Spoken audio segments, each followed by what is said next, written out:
Hello दोस्तों, मैं इंद्रेश अपने YouTube channel Indresh GS classes में आप सभी का स्वागत करता हूं। तो दोस्तों, हमारी जो ईवीएस की क्लास है क्या हो चुकी, स्टार्ट हो चुकी। तो ज़्यादा से ज़्यादा वीडियो को शेयर करिए, चैनल को सब्सक्राइब करिए। यह है यूपी टेट वालों के लिए, सुपर टेट वालों के लिए। हम लोग एक अच्छे लेवल सुपर टेट की तैयारी ऐसा पढ़िए कि सुपर टेट भी आपका यहीं कवर हो जाए। ठीक है, आपके कौन कौन से सब्जेक्ट बचेंगे सुपर टेट में? संस्कृत बच जाएगी, इंग्लिश बच जाएगी, ये सब। तो संस्कृत मैं कराऊंगा, ठीक है, संस्कृत भी बहुत जल्द कराऊंगा। ठीक, उस पर थोड़ा सा काम चल रहा है, तो संस्कृत भी कराई जाएगी। ठीक, 10 नंबर की शायद संस्कृत भी उसमें आती है। ठीक, सीडीपी आप यहाँ पे कर ही रहे हैं। ठीक, करंट अफेयर भी कराऊंगा। और जीके जीएस तो आपके अगर पढ़ना चाहते हैं तो आप वीडियो वाली क्लास देख सकते हैं, आपका यहाँ सुपर टेट भी कवर हो जाएगा। ठीक है, अगर आप पढ़ना चाहते हैं, अगर पढ़ने वाले बच्चे हैं तो ये नहीं पूछते हैं कि सर वीडियो का है, बताइए जीके जीएस क्या चेंज हो जाएगा सुपर टेट में, आपका जीके जीएस क्या चेंज हो जाएगा? पूछ देगा उत्तर प्रदेश की राजधानी, कुछ और पूछ देगा क्या उसमें?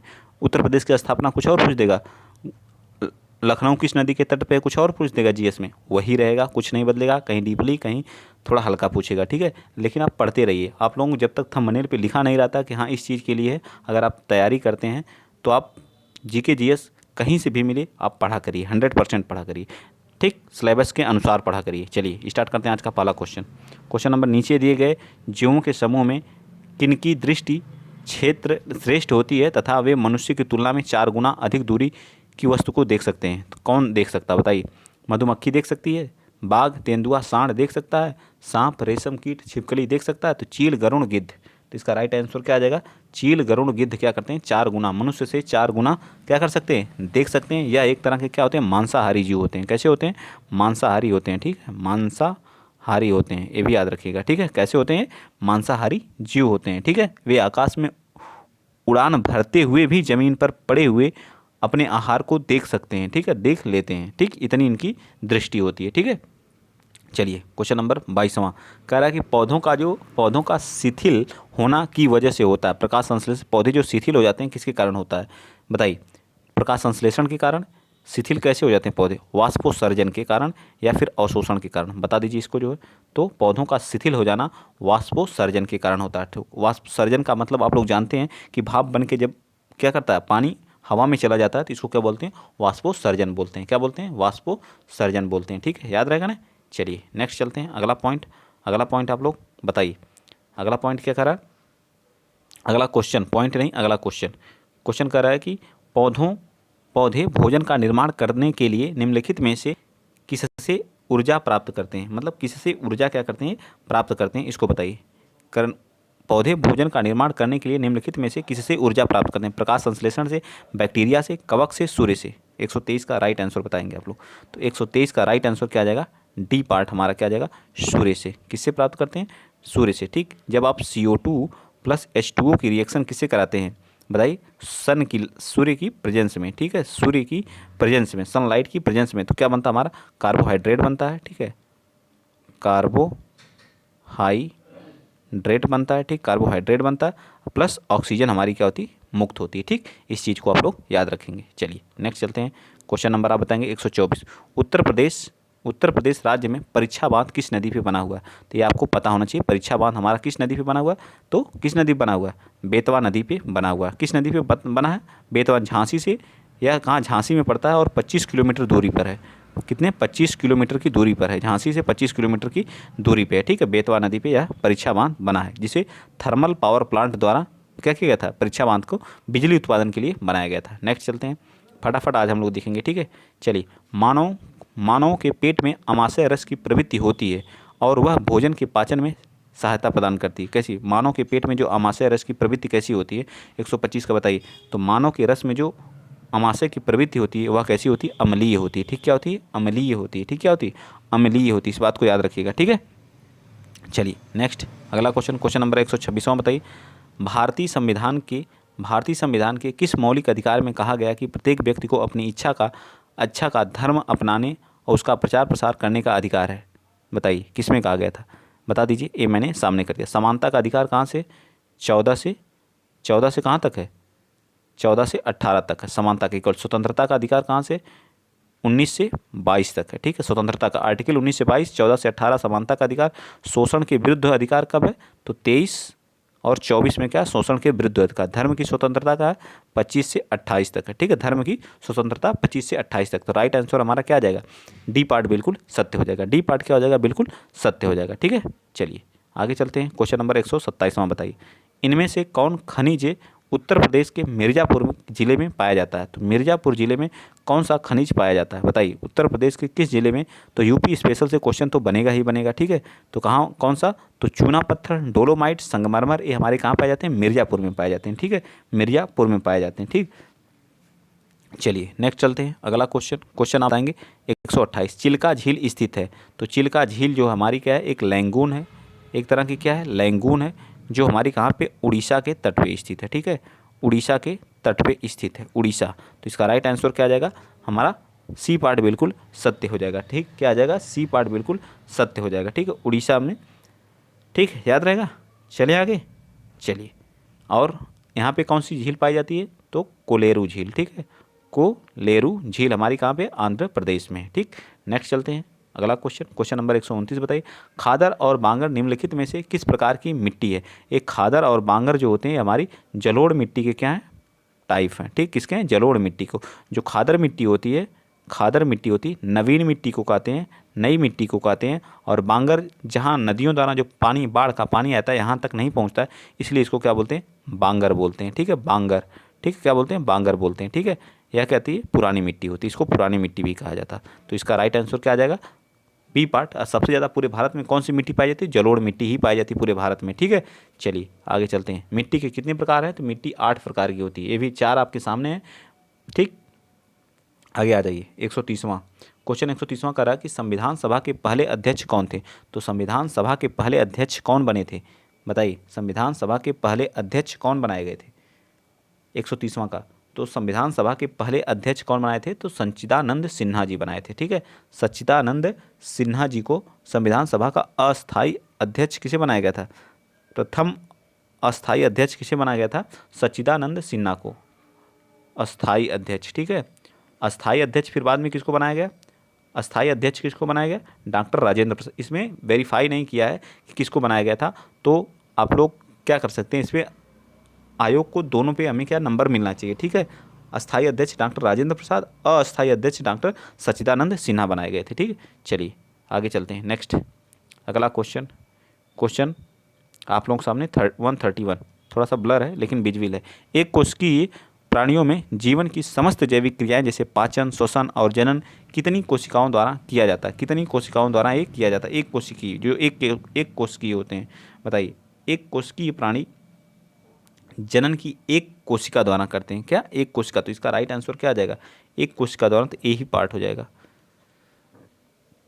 नेक्स्ट, भूटिया जनजाति जो अपनी पारंपरिक भव्यता, कला और पाक शैली के लिए व्यापक रूप से जानी जाती है, किस राज्य में पाई जाती है, 132 का। तो 132 का ए पार्ट आ जाएगा, सिक्किम में। भूटिया जनजाति कहाँ पे पाई जाती है, तो सिक्किम में पाई जाती है, ठीक है।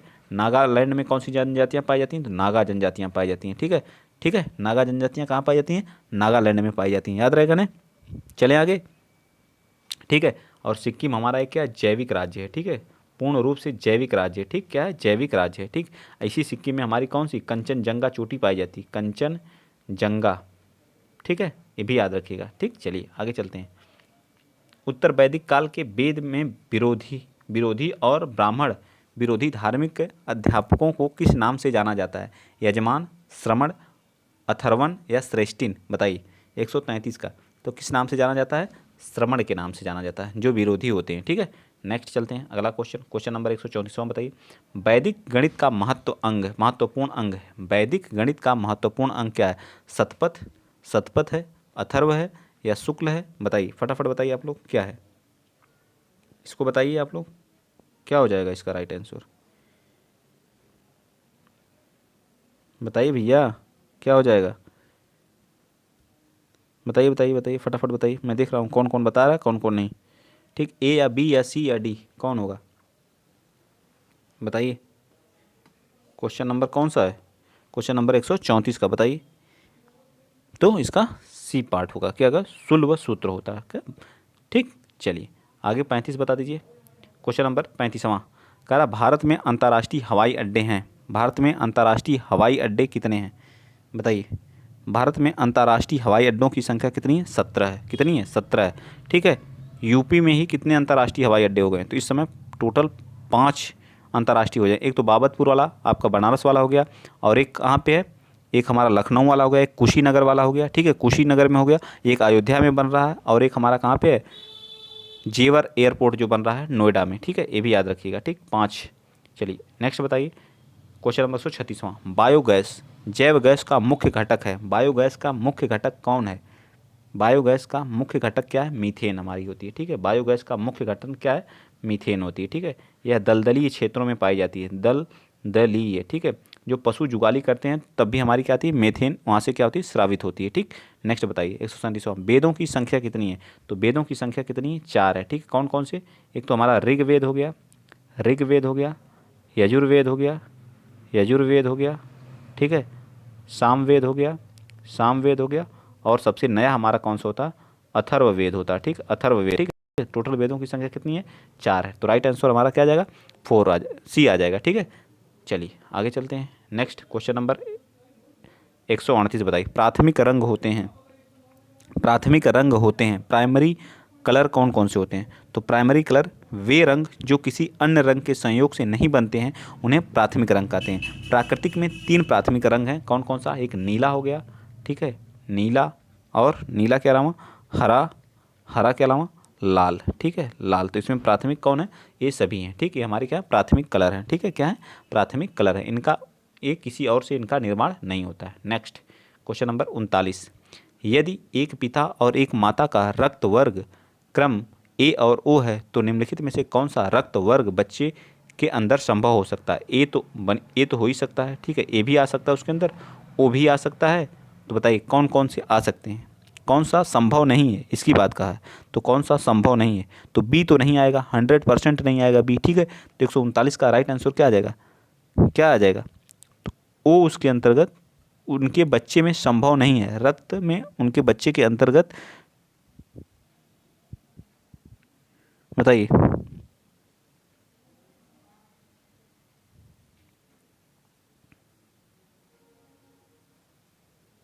तो रक्त क्रम कौन सा संभव नहीं है? ठीक है, तो ओ तो होगा ही। ठीक है, संभव नहीं है, इसमें पूछना चाहिए संभव है। ठीक है, यहाँ गलती कर दिया इस क्वेश्चन में। ठीक है, यहाँ पूछना संभव है, तो बी तो होगा नहीं। ठीक है, बी भी नहीं आएगा, ए भी नहीं आएगा, ए भी नहीं आएगा, अर्थात हमारा ये राइट होना चाहिए कौन सा? सी पार्ट होगा, ओ हमारा भी संभव है। ठीक है, या तो ए आ सकता है या तो ओ आ सकता है। ठीक है, ये बाकी क्वेश्चन में थोड़ी सी मिस प्रिंट है। ठीक, चलिए आगे बताइए। निम्नलिखित में से कौन सा वाहनकारिता प्रदूषक नहीं है? वाहनकारिता प्रदूषक नहीं, carbon monoxide, sulphur dioxide, carbon dioxide, या कणीय पदार्थ। 140 का, तो 140 का राइट आंसर क्या आ जाएगा? डी। ठीक है, क्या? Carbon dioxide. क्या लिखा है इसमें?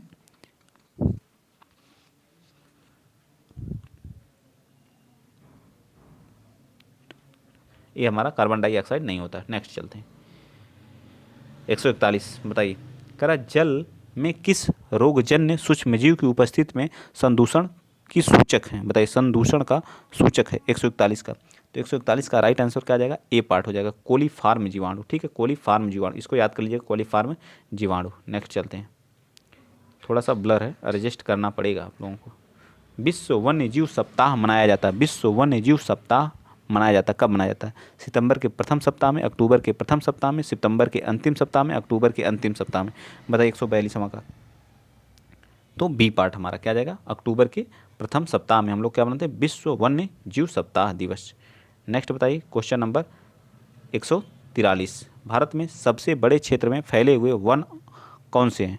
उष्णकटिबंधीय सदाबहार वन, उष्णकटिबंधीय पर्वतीय वन, पर्णपाती वन, मैग्रोव वन। तो भारत में सबसे ज़्यादा क्षेत्र पर कौन वन फैले हैं? तो हमारे कौन है? उष्णकटिबंधीय पर्णपाती वन सबसे ज़्यादा हमारे क्या है? क्षेत्र में फैले हुए हैं। लगभग 200 से 400 सेंटीमीटर वर्षा की जरूरत हो, जैसे टीक हो गया, नीम हो गया, साल हो गया, शीशम हो गया, बम्बू हो गया, इन सभी वृक्ष यहाँ क्या किए जाते हैं? पाए जाते हैं। आगे आ जाइए क्वेश्चन नंबर 44 बताइए। चारों ऑप्शन अब बीजेपी। ठीक है, जो व्यक्ति जंगल में कम से कम 25 वर्षों से रह रहे हैं तो उनका उस जंगल भूमि पर और उसमें पैदा होने वाली वस्तुओं पर अधिकार है। यह जनादेश किसके द्वारा पारित किया गया था? किसके द्वारा दिया गया था? भूमि अधिग्रहण अधिनियम 1894, संविधान अनुसूची जाति आदेश संशोधन 2012 में, भारतीय जंगल अधिनियम 1927 में, जंगल अधिकार अधिनियम 2007। तो जंगल अधिकार अधिनियम 2007 के तहत जो है उनका जो 25 वर्ष उस पर रह रहे हैं तो वह उनकी होगी, ठीक है, इसके अनुसार। तो जंगल अधिनियम 2007 याद रखेंगे। चलिए बता दीजिए, निम्नलिखित देशों में से किसकी जैव विविधता सर्वाधिक है? तो सबसे ज़्यादा किसकी है? ब्राज़ील की है। जैव विविधता सबसे ज़्यादा कहाँ पे पाई जाती है? क्योंकि यहाँ पे अमेजन वन पाए जाते हैं, इसलिए सबसे ज़्यादा विविधता हमारा कहाँ पे है? ब्राज़ील में है, ठीक है, ज़्यादा इसमें सोचने की बात ही नहीं है। चलिए, घटपर्णी पौधे के बारे में या नेफ्थिन पौधे के बारे में बताइए। यह क्या करता है? इसमें इससे क्वेश्चन पूछा था, ठीक है, मेरे ही शिफ्ट में इसको सीटेट में क्वेश्चन पूछा गया था। घटपर्णी पौधा जिसे बोलते हैं नेफ्थिन, कीड़े मकोड़े को आकर्षित करने के लिए उच्च तारत्व ध्वनि निकालता है। क्या है? ध्वनि निकालता है। ध्वनि निकालता है? बताइए। बिल्कुल नहीं, गलत बात है, ध्वनि नहीं निकालता। का मुंह छोटी छोटी, का मुंह जो है छोटी छोटी कणियों, का मुंह छोटी छोटी कटियों से ढका होता है। भारत में नहीं पाया जाता, ये भी गलत है। भारत में पाया जाता है, भारत के मेघालय में पाया जाता है, ठीक, कहाँ पे? मेघालय में, मेघालय राज्य में, ठीक है, ये भी याद रखिएगा। इसका मुख क्या होता है? खुला रहता है ऐसे नुमा, ठीक है। और यह क्या करता है? कीड़े मकोड़ों को क्या करता है? गंध के द्वारा क्या करता है? आकर्षित करता है, ठीक है।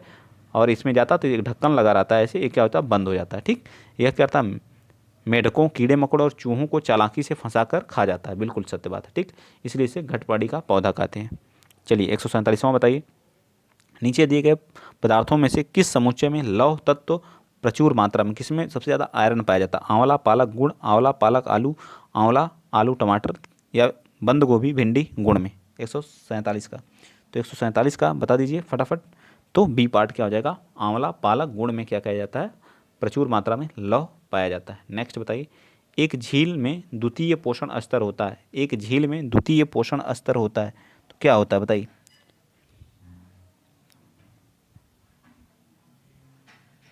क्या होता है?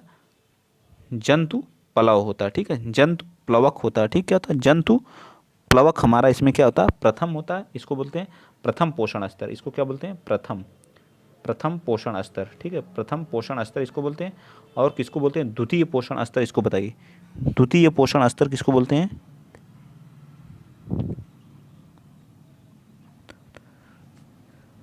ये पोषण स्तर द्वितीय होते हैं और उपभोक्ता प्रथम होते हैं। सॉरी, उपभोक्ता क्या होते हैं?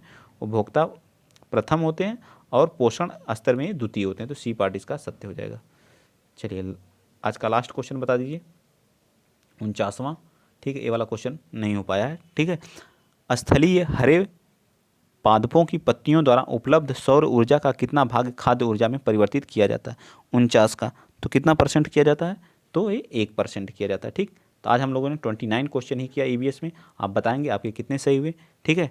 अगर आपको वीडियो अच्छी लगती है तो प्लीज़ वीडियो को शेयर करिएगा, ऑफलाइन कमेंट करके जरूर जाया करिए, ठीक है। और अगर मुझसे कोई त्रुटि होती है या मैं तेज़ पढ़ाता हूँ, स्लो, फास्ट, कम, तो बताया करिए आप लोग कमेंट में। उस चीज़ को मैं क्या करूँगा? सुधार करूँगा, ठीक है। चलिए, आज के लिए इतना ही। जय हिंद, जय भारत।